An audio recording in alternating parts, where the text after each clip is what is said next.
Genesis, firstfruits.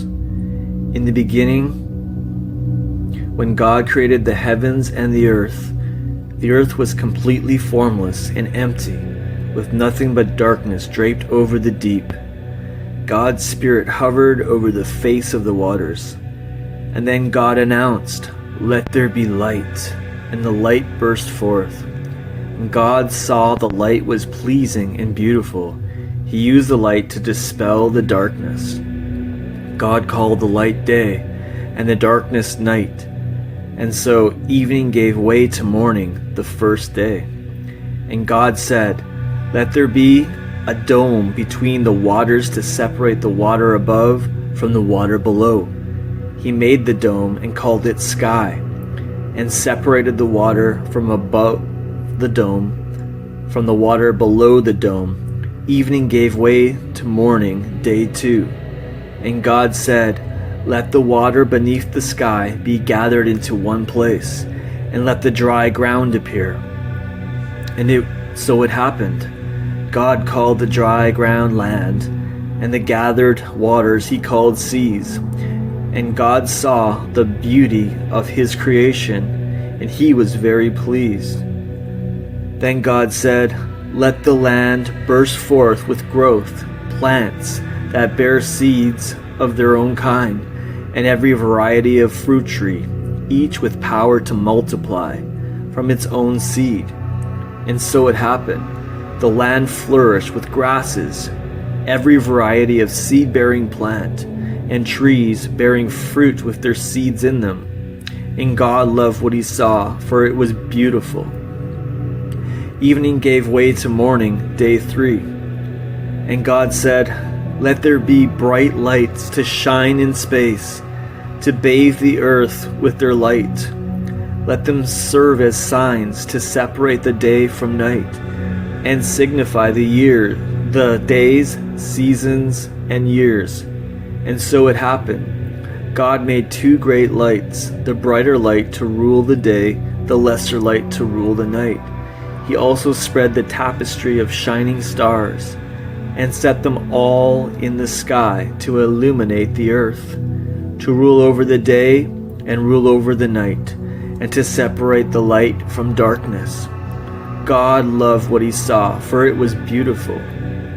Evening gave way to morning, day 4. God said, "Let there be life. Let the waters swarm with sea life, and let the sky be filled with soaring birds of every kind." God created huge sea creatures, and every living creature that moves of every kind, swarming in the water and flying in the sky, according to their species. God loved what he saw, for it was beautiful. God blessed them, saying, "Reproduce and be fruitful, fill the waters of the sea with life, and the earth with flying birds." Evening gave way to morning, day 5.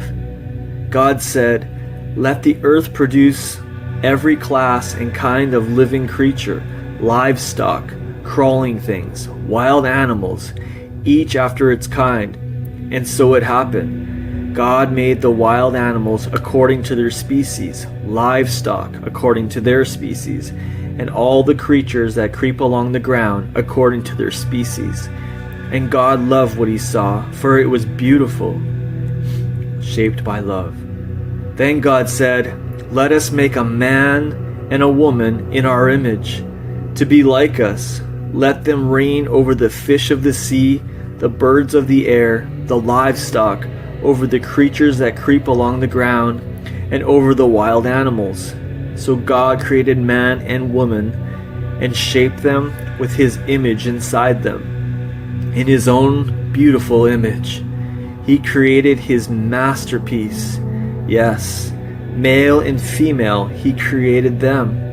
And God blessed them in his love, saying, "Reproduce and be fruitful, populate the earth and subdue it.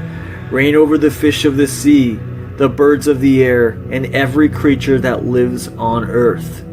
And God said, "I give you every seed-bearing plant growing throughout the earth, vegetables, and every fruit-bearing tree with its seed within itself. They will be your food. They will also be food for every animal and bird, and every creature that moves on the ground, every creature with the breath of life. And so it happened. God surveyed all he had made and said, I love it, for it pleased him greatly. Evening gave way to morning, day 6. 2. And so the creation of the heavens and the earth were completed in all their vast array.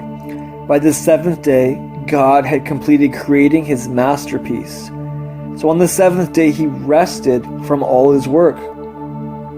So God blessed the 7th day and made it sacred, because on it he paused to rest from all his work of creation. This is the account of the heavens and the earth after they were created.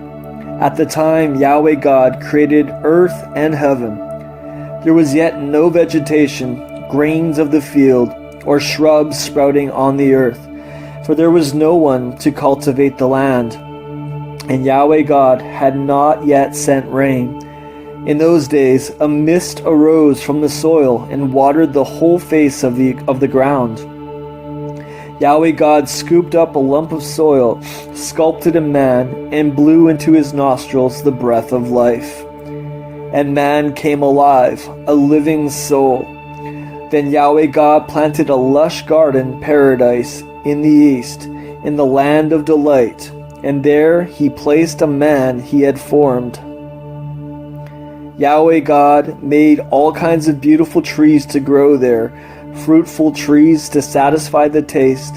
In the middle of the garden he planted the tree of life, and the tree of the knowledge of good and evil. Flowing from the land of delight was a river to water the garden, and from there it divided into 4 branches.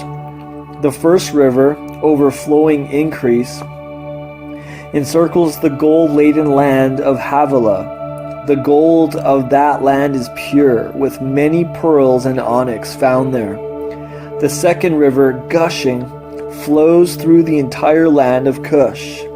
The third river, swift-flowing, flows east of Assyria. And the fourth river is the river Fruitfulness. Yahweh God took the man and placed him in the Garden of Eden to work and watch over it. And Yahweh God commanded him, you may freely eat of every fruit of the garden, but you must not eat of the tree that gives the knowledge of good and evil. For when you eat from it, you will most certainly die. Then Yahweh God said, it is not good for the man to be alone. Therefore, I will fashion a suitable partner to be his help and strength. For Yahweh God had formed from the soil every animal of the field and every bird of the air, and brought them before the man to see what he would call them. So whatever the man called the living creature, that was its name. He gave names to all the various cattle, birds, wild animals, but Adam could not find a fitting companion that corresponded to him. So Yahweh God caused Adam to fall into a deep trance. While he slept, he took a portion of Adam's side and closed its place with flesh. Then Yahweh God used the portion of Adam's side to skillfully crafted a woman and presented her to him. Then Adam said, at last, one like me. Her bones were formed from my bones, and her flesh from my flesh. This one will be called woman, for she was taken from man. For this reason, a man leaves his father and his mother to be unselfishly attached to his wife. They become one flesh as a new family. The man and his wife felt no shame, unaware that they were both naked. Now the snake was the most cunning of all living beings that Yahweh God had made. He deviously asked the woman, Did God really tell you you must not eat fruit from any tree of the garden?" But the woman interrupted, "We may eat the fruit of any tree in the garden except the tree in the center of the garden. God told us, 'Don't eat its fruit or even touch it, or you'll die.'" But the snake said to her, "You certainly won't die. God knows that the moment you eat it, your eyes will be opened, and you will be like God, knowing both good and evil." When the woman saw that the tree produced delicious fruit, delightful to look upon, and desirable to give one insight, she took its fruit and ate it. She gave some to her husband, who was with her, and he also ate it. Immediately their eyes were opened, and they realized they were naked, vulnerable, and ashamed. So they sewed fig leaves together for coverings. Then Adam and his wife heard the sound of Yahweh God passing through the garden in the breeze of the day. So they hid among the trees, concealing themselves from the face of Yahweh God. Then Yahweh God called Adam's name and asked, "Where are you?" Adam answered, "I heard your powerful presence moving in the garden, and I was afraid because I was naked, so I hid." "Who told you that you were naked?" God said. "Did you eat the fruit of the tree that I commanded you not to eat?" Adam pointed to the woman and said, "The woman you placed alongside me, she gave me fruit from the tree, and I ate it." So Yahweh God said to the woman, "What have you done?" The woman pointed to the snake and said, "The shining snake tricked me, and I ate." Yahweh God then said to the snake, "Because you have done this, you are cursed above every wild animal, condemned above every creature of the field. You will slither on your belly and eat dust all the days of your life. And I will place great hostility between you and the woman, and between her seed and yours. He will crush your head as you crush his heel." Then God said to the woman, "I will cause your labor pains in childbirth to be intensified. With pain, you will give birth to children. You will desire to dominate your husband, but he will want to dominate you." And to Adam he said, "Because you obeyed your wife instead of me, and you ate from the forbidden tree when I commanded you not to, the ground will be cursed because of you. You will eat of it through painful toil all the days of your life. It will sprout weeds and thorns, and you will eat the plants of the field. You will painfully toil and sweat to produce food to eat, until your body, taken from the ground, returns to the ground. For you are from dust, and to dust you will return." The man named his wife Eve, life-giver, because she would become the mother of every human being. Yahweh God made garments from animal skins to clothe Adam and Eve. And Yahweh God said, "The man has become like one of us, knowing good and evil. And now he might take in his hands fruit from the tree of life, and eat it, and live forever." Therefore, Yahweh God expelled him from Eden's paradise to till the ground from which he was taken. He drove them out of the garden and placed fearsome angelic sentries east of the Garden of Eden with a turning fiery sword to guard the way to the tree of life. Chapter 4. Now Adam had slept with his wife, and she conceived and bore a son named Cain. She said, "By the grace of Yahweh I have birthed a man." Then later she gave birth to Cain's brother Abel.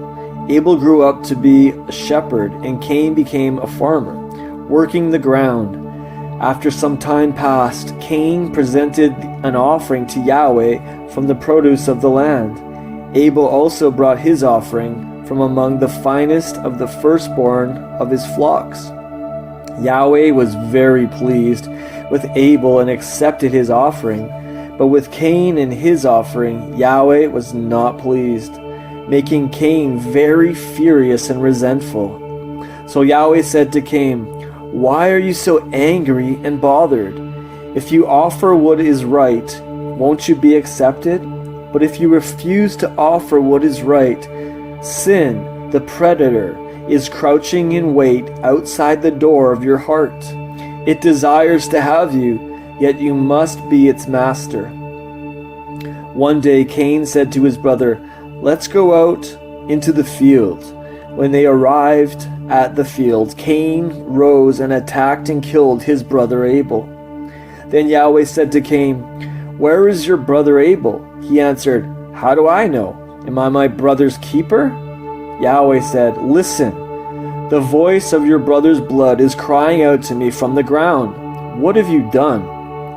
Now you are banished from the land, from the very ground that drank your brother's blood from your hand. When you try to cultivate the ground, it will no longer produce crops for you, and you will be a fugitive, a homeless wanderer." Cain said to Yahweh, "My punishment is more than I can bear. Look, you've thrown me off the land today, and now I must hide from your presence as a fugitive and wanderer on the earth. Anyone who meets me may choose to kill me." Yahweh responded, "Not so. If anyone kills you, I promise the sevenfold vengeance of Cain will be released upon him." So Yahweh put an identifying sign on Cain as a warning, so that anyone who would dare kill him, so that no one would dare kill him. Then Cain left the presence of Yahweh and journeyed to the land of wandering, east of Eden. Cain slept with his wife, and she conceived and bore Enoch. Cain was building a city at that time, so he named it the village of Enoch.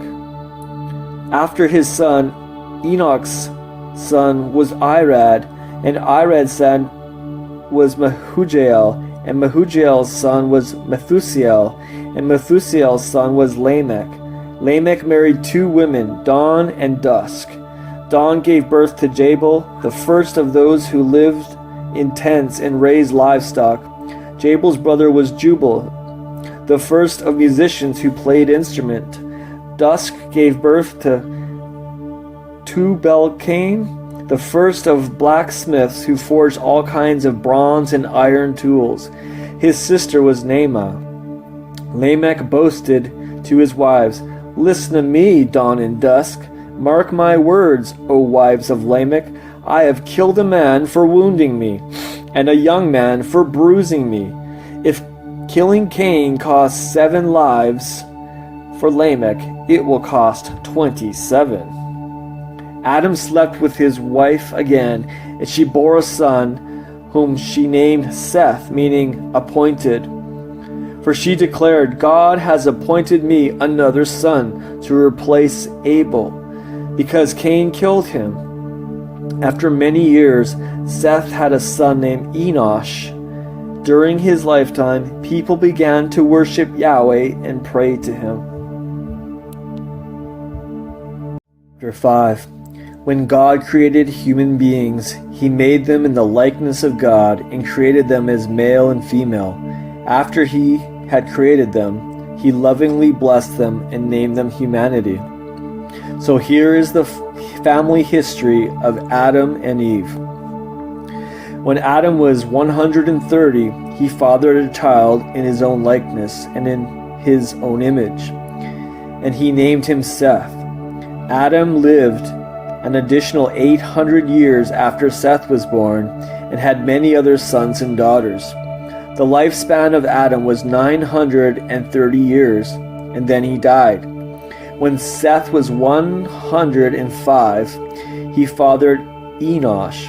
Seth lived an additional 807 years after Enosh was born, and had many other sons and daughters. The lifespan of Seth was 912 years, and then he died. When Enosh was 90, he fathered Kenan.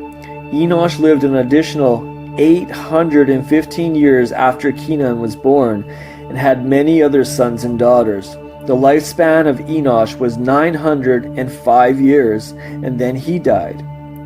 When Kenan was 70, he fathered Mahalalel. Kenan lived an additional 840 years after Mahalalel was born, and had many other sons and daughters. The lifespan of Kenan was 910 years, and then he died. When Mahalalel was 65, he fathered Jared. Mahalalel lived an additional 830 years after Jared was born, and had many other sons and daughters.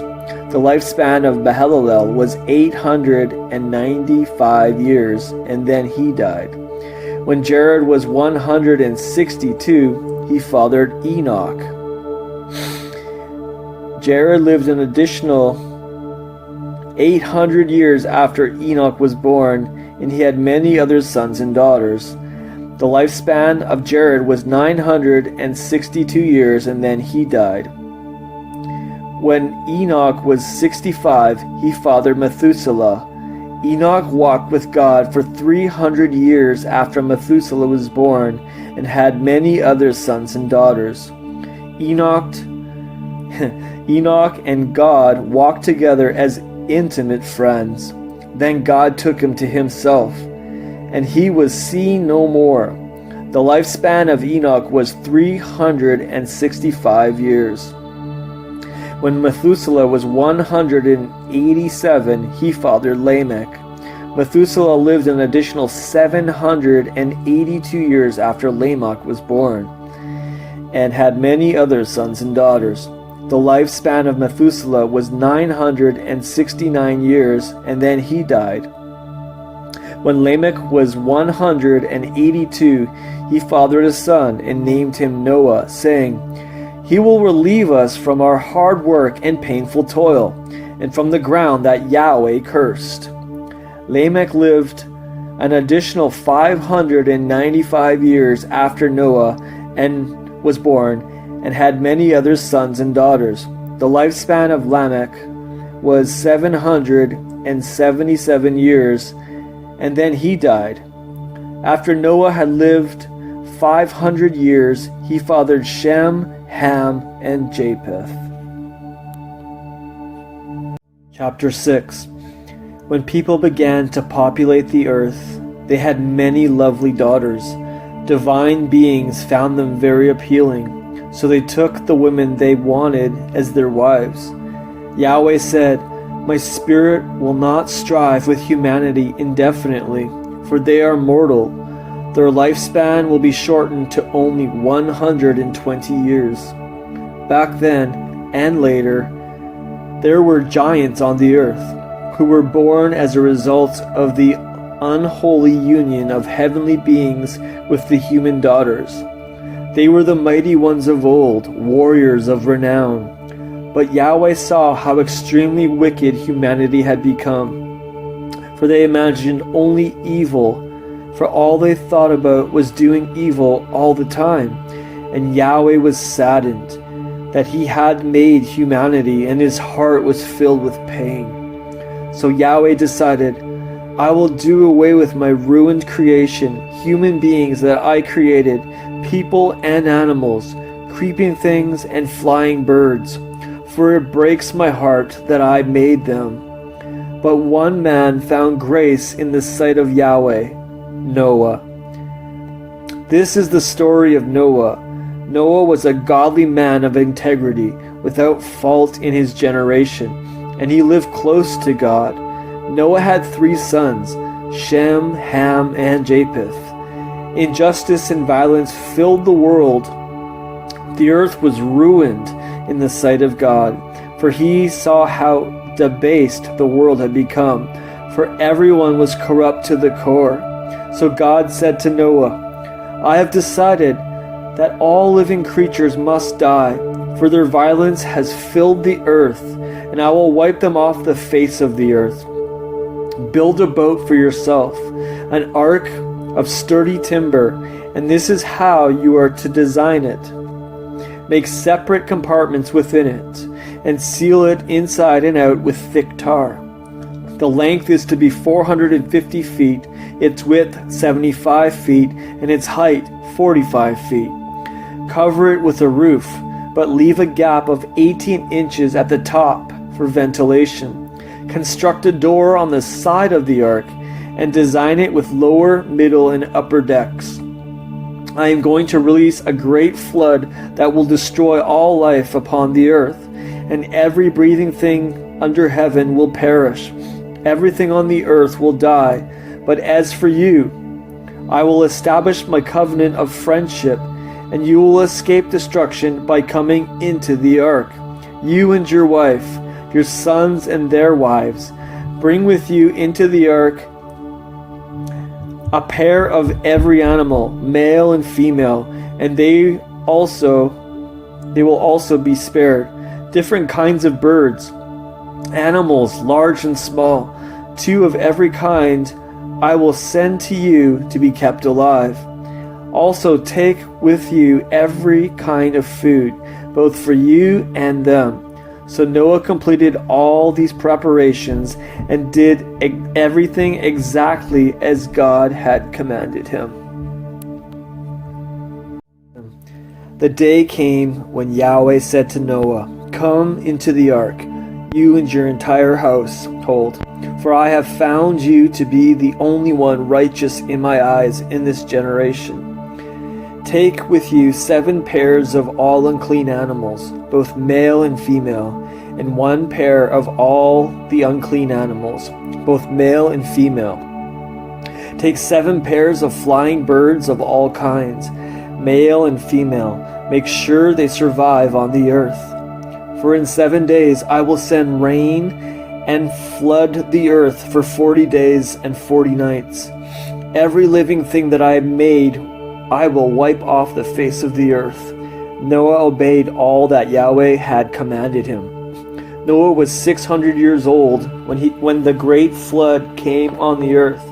Noah and his wife and his sons and their wives boarded the ark to escape the flood.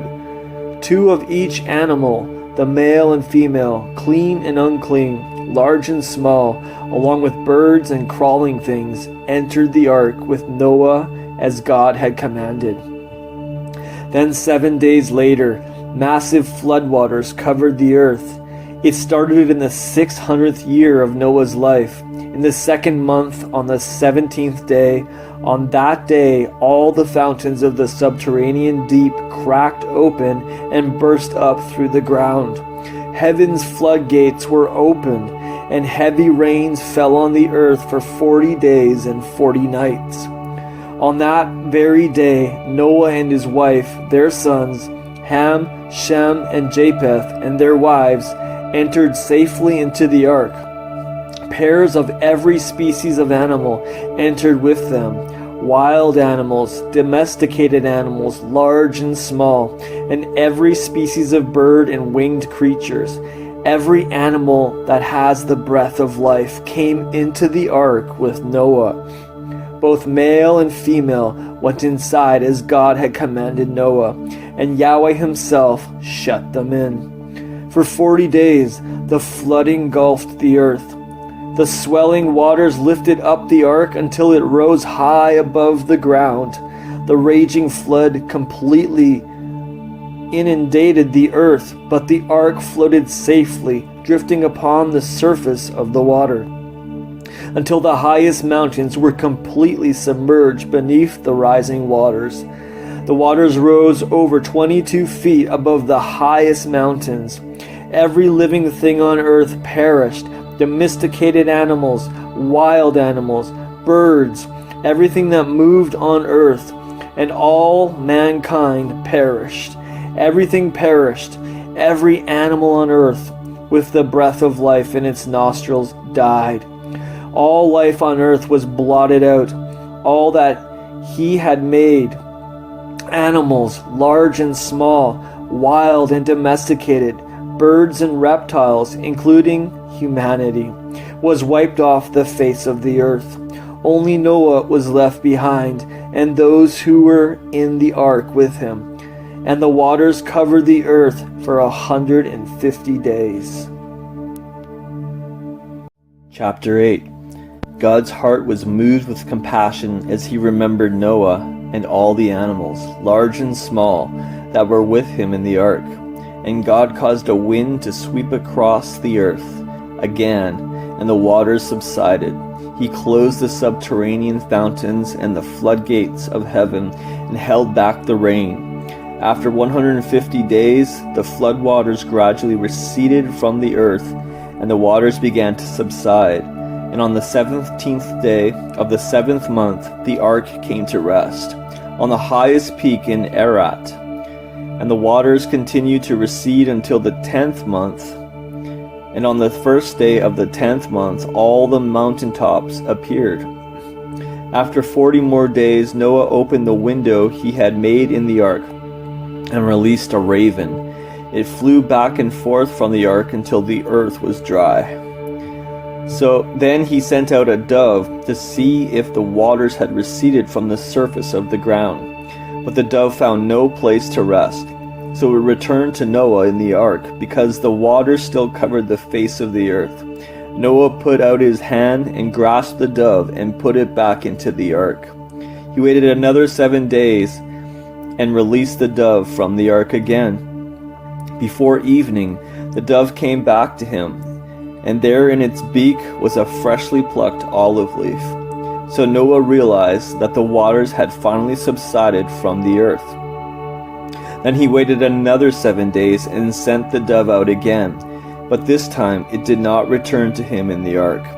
In Noah's 601st year, on the first day of the first month, the waters were dried up from the earth. Noah lifted the hatch, looked out, and saw the dry ground. On the 27th day of the second month, the earth was dry. Then God said to Noah, "Come out of the ark, you and your wife, your sons, and their wives. Release all the animals with you and set them free, birds, animals, large and small, every living thing, and they will multiply and abound and flourish on the earth and in the sky." So Noah and his family left the ark, and every animal, large and small, every bird and crawling thing came out of the ark by families. Noah erected an altar dedicated to Yahweh. Then he selected ritually clean animals and birds of every species and offered them as burnt sacrifices on the altar. And when Yahweh smelled the sweet fragrance of Noah's offerings, his heart was stirred. And he said, "Never again will I curse the earth because of people, even though the imagination of their hearts are evil from their childhood. Nor will I ever again destroy every living creature as I have done. I promise this. As long as earth exists, there will always be seasons of planting and harvest, cold and heat, summer and winter, day and night." Chapter 9. God lovingly blessed Noah and all his family and said to them, "Reproduce, be fruitful, and populate the earth. I will cause every living creature of earth, sky, and sea to fear and dread you from this time forward. They are now under your authority. You may now eat the meat of animals as well as green plants. I now give you everything for food for you. However, you must not eat meat with its lifeblood still in it, for its life is in the blood. If anyone takes another person's life, I will demand an account, whether from man or beast. I will demand an account for taking a human life. Whoever sheds human blood by other humans, he must have his own blood shed. For to kill a person is to kill one made in God's own beautiful image. Now, all of you, with my blessing, reproduce, be fruitful, and repopulate the earth." Then God said to Noah and his family, "I establish my loving covenant with you, your descendants, and every living creature that is with you, animals large and small, birds, and every living thing that came out of the ark. I will maintain my loving covenant with you, I will never again completely destroy life on earth by means of a flood. Yes, never again will a flood destroy the whole earth. Here is the sign for you, the future generations, that my loving covenant will endure between me and you and every animal that came with you out of the ark.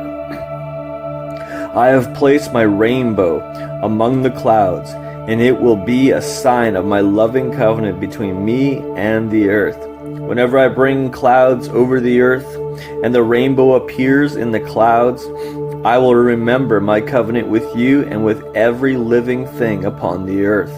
Never again will the waters become a flood to destroy life from the earth. When the rainbow is in the clouds, I will see it and remember the everlasting covenant I made with you and every living thing of every kind upon the earth.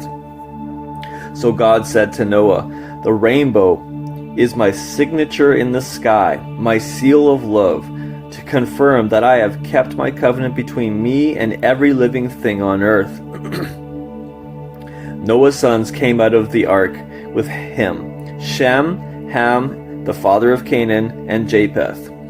From these three sons of Noah, the entire world was repopulated. Noah, a farmer, was the first to plant a vineyard. He drank so much of the wine he made that he got drunk and passed out naked inside his tent. And Ham, the father of Canaan, went into the tent and gazed on his shamefully exposed father. Then he went out and informed his brothers. So Shem and Japheth took their father's cloak and walked backwards with the cloak on their shoulders into the tent to cover up their naked father, respectfully. They turned their faces away so as not to see their father lying there exposed. When Noah sobered up and realized what his youngest son had done to him, he uttered these words: "Cursed be your son, Canaan, and let him be the lowest of servants to his brothers." He also said, "Worthy of praise is Yahweh, the God of Shem. Let Canaan be Shem's slave. And may God enlarge Japheth's family and increase his territory. May he share in the blessings of Shem, and his descendants make their homes among the tents of Shem, and may Canaan be his slave also." After the flood, Noah lived another 350 years. Noah's entire lifetime was 950 years, and then he died. Chapter 10. This is the story of the descendants of Noah's three sons, Shem, Ham, and Japheth. After the great flood, they fathered many children. The sons of Japheth were Gomer, Magog, Madai, Javan, Tubal, Meshech, and Tyrus. The sons of Gomer were Ashkenaz, Ripha, and Togarmah. The sons of Javan were Elisha, Tarshish, Cyprus, and Rhodes. All of Japheth's descendants lived in their respective tribes and regions, each group speaking its own language. From there, the people spread to distant shores and faraway lands. The sons of Ham were Ethiopia, Egypt, Libya, and Canaan. The sons of Cush were Sheba, Havilah, Sabta, Ramah, and Sabteka. The sons of Ramah were Sheba and Dedan. Cush also had a son named Nimrod, who became known as the first mighty conqueror. He was a mighty despot before Yahweh. There was a saying, like Nimrod, a mighty despot before Yahweh. The centers of his kingdom, Babel, Erech, and Akkad, were in the land of Shinar. From there he went into Assyria and built the cities of Nineveh, Rehoboth, Calah, and Rezin, which is between the great city of Calah and Nineveh. Egypt was the father of the Ludites, Anamites, Lahabites, Nephtuhites, Pathrusites, Casluhites, and Caphtorites, the ancestors of the Philistines. Canaan was the father of Sidon, his firstborn, the Hittites, the Jebusites, the Amorites, the Girgashites, the Hivites, the Kedathites, the Sinites, the Arvadites, the Zemarites, the Hamathalites. The families of the Canaanites eventually scattered across the Canaanite territory extending from Sidon toward Gerar to Gaza, including Sodom, Gomorrah, Admah, and Zeboim, as far as Lasha. These were the descendants of Ham by families, lands, languages, and nations. Shem, the older brother of Japheth, also had sons and was the ancestor of all the sons of Eber, who were also known as Hebrews.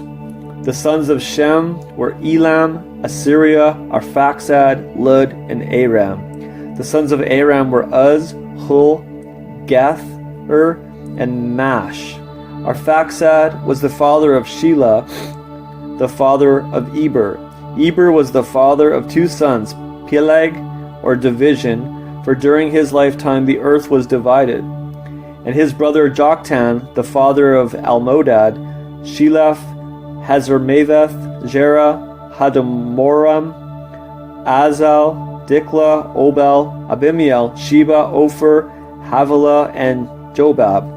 All the descendants of Joktan lived in the territory that extends all the way from Misha toward the eastern hills of Sephar.